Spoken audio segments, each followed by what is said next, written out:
Bom, pessoal, então vamos dar continuidade à nossa aula anterior sobre o conceito de estrutura jurídico-político capitalista no Pulantzas, né? E a abordagem estrutural marxista do Estado. Recapitulando o conteúdo da aula passada, nós vimos o entorno intelectual, né, e os desdobramentos da reflexão pulantziana. Vimos a influência do filósofo Louis Althusser, principalmente de sua teoria do materialismo histórico, né, e seu conceito de modo de produção de sistema social como articulação de estruturas. Vimos o efeito do Pachucanes e sua teoria jurídica, e do papel do direito na reprodução do sistema econômico capitalista. Vimos aqui o Charles Bettelheim, também produziu vários trabalhos, né, sobre o capitalismo e a transição para o socialismo. Aqui o Décio Sais, que procurou desenvolver alguns aspectos da abordagem pulantziana no Brasil, né, de uma maneira original e que teve vários desdobramentos também. E aqui o Pulantzas, né, no meio de uma manifestação aí com artistas e outras celebridades da França dos anos 60. Vimos aí o sumário da aula, na aula passada. Né?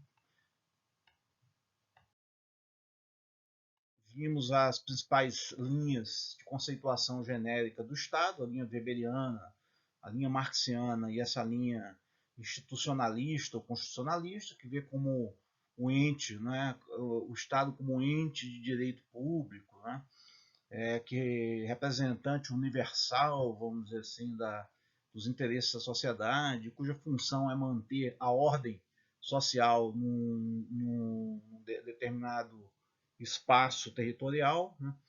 Na visão mais normativista, mais apologética, né? Ela consta dos manuais de direito constitucional e direito administrativo. Uma visão mais científica do fenômeno do Estado, né? Inclusive com a polêmica com o marxismo e com o Weber, né, o próprio Weber, são as obras do Kelsen, especialmente o seu livro monumental chamado A Teoria Pura do Direito do Estado. E também tem outro livro muito interessante, onde ele vai examinar a teoria marxista do direito do Estado, que é La Teoria Comunista del Derecho del Estado. E vimos aqui, não é, como o Pulantzas aborda alguns limites, né, da reflexão marxista clássica. Né? E eu observei que logo no início do poder político e classes sociais, ele reconhece, inclusive, mais cientificidade, né, nas obras do mainstream da ciência política da época, né, especialmente a sociologia política americana, né, e algumas obras que derivavam da sociologia política weberiana, né, reconhecem mais cientificidade nessas obras do que nos próprios clássicos do marxismo. Né. Ele reconhece várias insuficiências de formalização conceitual e científica na obra dos clássicos do marxismo, né? E vai procurar fazer esse trabalho de retificação, de extração prática desses conceitos que estão em estado prático. Né? Por mais riqueza que tenham algumas dessas obras, do ponto de vista teórico, né? É necessário uma leitura, assim, vamos dizer, não dogmática, uma leitura criadora dessas obras e dos conceitos que estavam ali embutidos em estado prático de maneira aplicada. Né? E o que ele vai extrair, basicamente, dos clássicos do marxismo para a sua teoria do Estado? Né? Primeiro, o texto clássico do Lenin, né? O Estado e a Revolução e a sua conferência sobre o Estado, né? Onde ele vai dizer que existem diferentes tipos de Estado ao longo da humanidade após a formação do Estado, né? Depois do Estado e da sociedade de classes. Né? Então ele fala que tem um tipo de Estado escravista, Estado feudal, capitalista, aos quais corresponde o direito escravista, o direito feudal e o direito capitalista. Né? E cada um desses tipos de Estado ele pode ter várias formas, formas de governo, formas de regime, sem que a sua essência permaneça inalterada, sem que sua a essência mude, né? E ele extrai também, além dessa proposição geral, uma definição geral do Estado como um grupo especial de pessoas, né, ou de funcionários, cuja função invariante é manter a dominação de classe. É interessante, né, nessas obras do Lênin, né, que ele faz uma crítica ao Spencer, né, que acha que o Estado se formou apenas por diferenciação de funções, né, e por complexificação das sociedades primitivas ou tribais. Né. O Kelsen, o Lenin vai fazer uma crítica ao Spencer e vai dizer, olha, você não pode, né, derivar de uma mudança meramente quantitativa ou evolutiva, né, de diferenciação de funções, uma mudança qualitativa que é a formação do Estado. Né? Então é uma crítica bastante, assim, um grau de profundidade elevado, né, para um autor do início do século XX. Quer dizer, é preciso que há essa mudança qualitativa no processo produtivo, né, o surgimento do direito de propriedade privada, né, o surgimento de grupos sociais assimétricos no processo produtivo, desempenhando papéis assimétricos, né, que a essa mudança qualitativa corresponda também uma mudança qualitativa no sistema político. E essa mudança qualitativa é justamente a emergência do Estado. É por essa razão lógica, que ele vai dizer que o Estado é um órgão de dominação de classe. Né? E ele critica muito os autores do direito, né? E outros autores do mainstream da época, né? Porque não colocam sequer essa singela questão. Né? E não elaboram uma definição geral do Estado. Né? Então ele chama de uma algaraviada, uma questão embrulhada, né, pelos filósofos burgueses que não têm clareza na resposta a essa pergunta. Então, vamos lá. Né? Então, o Poulantzas vai reconhecer esses méritos, mas vai apontar a limitação básica do marxismo clássico. Né? Partem para um trabalho, nenhum desses autores, mesmo Engels, né, partem para um trabalho sistemático de definição de tipos específicos de Estado, por sua estrutura organizacional, embora postulem, né, a existência. E é justamente o que o Poulantzas vai procurar fazer, né, em sua obra. Né, e essa caracterização, né, ela tem dois momentos básicos. Assim, né? Primeiro, ele vai caracterizar, né, as estruturas, né, a estrutura econômica e a estrutura capitalista, e a estrutura econômica e a estrutura jurídico-política capitalista. Né? E depois ele vai derivar dessa interação entre estruturas, né, a interação entre sistemas, né, de instituições que interagem, né, para a reprodução de um todo social. Né? Então a estrutura, a gente pode dizer, né, são no sentido aí, né, um pouco parecido com o do Parsons, né, são valores e normas que organizam a reprodução de um todo social. Né? E esses valores e normas eles entram em interação entre si, né, para manter a reprodução de uma certa totalidade social no espaço social. Né? E isso aí, né, no sentido, vamos dizer assim, desconsiderados os efeitos perturbadores de temperatura e de pressão. Né? É um modelo abstrato formal para explicar as características reprodutivas do sistema. Né? Então ele vai, vamos dizer assim, né, caracterizar as estruturas, né, jurídico-política que determina, né, que condiciona a reprodução da estrutura econômica capitalista. Né, e essas interações entre essas duas estruturas formam um sistema social e vai derivar dessa interação de estruturas uma série de implicações, não é? Institucionais e sociológicas, né, da existência dessa estrutura em sociedades complexas, né? Então, o conceito de autonomia relativa, né, o conceito de burocracia capitalista, né, e o conceito de direito burguês ou capitalista derivam dessa concepção de estrutura.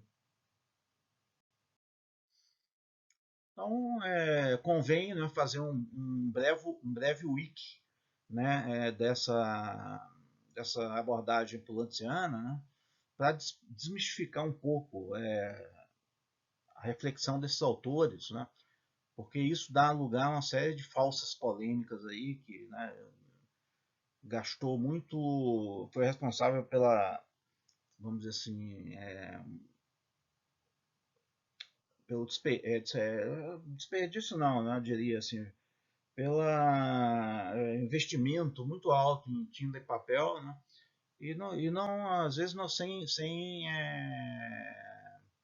esclarecer muito bem as questões, né? Então, para ele a estrutura, né, é basicamente um sistema de valores, né, e que se conseguir que se corporificam em certas práticas, né, sociais responsáveis pela reprodução de um todo social, né? Na minha leitura, equivale à ação social no sentido parsoniano, né? Ação social reprodutiva, que contribui para a reprodução do sistema social. Não vejo grandes diferenças entre o conceito de práticas, né, e o conceito de ação social de uma perspectiva parsoniana, né? Se alguém souber aí, comenta aí, né, que vai me ajudar bastante a esclarecer isso para mim. A reprodução para eles, né, ele sempre está falando de reprodução, modo de reprodução, modo de produção, que é a interação no tempo histórico de um sistema de relações sociais, né? Práticas são as ações sociais que são limitadas por essas estruturas, né? E aí é justamente a questão normativa, né? Vem aí a perspectiva normativa dessa questão estrutural, né? Você estabelece limites, caso você não ache desses limites, você está sujeito a uma sanção, né? A minha leitura aí, pelo menos, né? O modo de reprodução, que é basicamente um sistema social, né? Ele define só essas duas estruturas, ele define três estruturas básicas, ideológica, jurídico-política e econômica, mas como o Décio Sais, né, mostrou, né, se ele pressupõe que o efeito da estrutura ideológica, né, é complicado postular que existe uma estrutura, né, ideológica, uma meta-estrutura ideológica, né, ou valorativa, independente dessas duas estruturas que interagem, né? Essas estruturas elementares, né, do capitalismo, vamos dizer assim, né? São as estruturas elementares, o que permite você caracterizar um sistema social como capitalista, né? Então, além dessas estruturas, né, ainda vai ter uma meta-estrutura, né? Então, isso é complicado de imaginar isso, né? Eu concordaria um pouco com o Décio Sais, né? O que eu talvez assim eu discorde, né, um pouco do Décio Sais é que eu acho que dá para sofisticar, né, mais esse sistema, aparentando do modelo de 4 subsistemas, né, da reprodução de um sistema social postulado pelo Parsons, né? Pelo Parsons você tem um sistema político, um sistema econômico, um sistema de personalidade, de socialização primária, né? Porque você tem que imaginar uma interiorização, né, dos padrões valorativos pelos indivíduos. Ele não se dá num espaço social vazio, então tem que ter família, tem que ter escola, né? E um sistema cultural, né, que gera vamos dizer assim, uma identidade, né, dos atores, né? É necessário que o ator seja socializado numa identidade padrão, vamos dizer assim, né? Então, acho que dá para sofisticar mais, mas essa é a forma mais simples, né, do modelo de sistema social capitalista que é formulada, né, pelos autosserianos, ou de modo de produção. Então, ele tá querendo caracterizar as estruturas elementares que permitem você definir um sistema social como capitalista, né? E para ele, não dá para definir o capitalismo só pela economia, porque a relação social, né, a relação econômica, ela é uma relação de propriedade, né? Então você tem que imaginar um direito de propriedade, que é uma relação jurídica, né? Para imaginar a reprodução das relações sociais. Então, o Kelsen tem uma passagem luminosa nesse texto aí, né?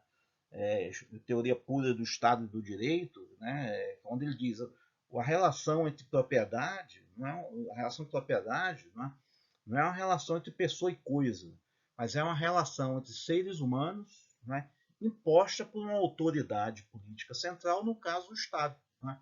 Porque quando você diz que uma coisa é propriedade de alguém, no fundo você está dizendo que ninguém pode se apropriar daquilo, né, sem cometer um delito. Né? Então você tem patrimônios, notas fiscais, né?